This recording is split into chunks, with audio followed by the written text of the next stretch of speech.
Ассаламу алейкум. Жалпы биздин YouTube көрүүчүлөр жана ошондой эле так маалымат каналыбыздын катталуучулары, алыста иштеп жүргөн биздин мекендештер, амансыздарбы?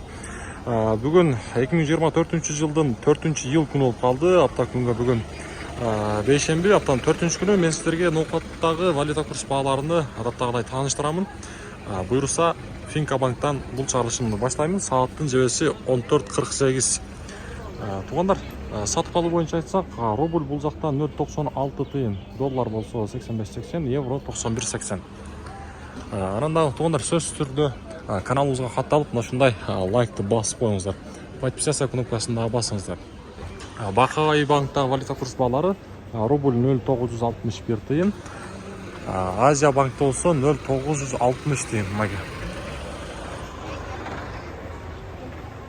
Бул жакта доллар 85.80 экен. Олар сөзсүз түрдө ар дайым айтамын, биздин каналдардан ушундай курс бааларын билип тургуңуздар келсе, биздин мына ушул баракчабызга подписчика болуп, мына ушундай ар бир чыгарылышыбызга лайктан басып туруңуздар. Досперда банкта сатып алуу доллар 85.80, рубль болсо 0.965 тыйын. Бул жакта бийигирээк экен. 1000 рублиңиздар ошондо обменниктерде доллар 86, рубль болсо 0.96. 965 сом болот, туугандар. Мына ушундай.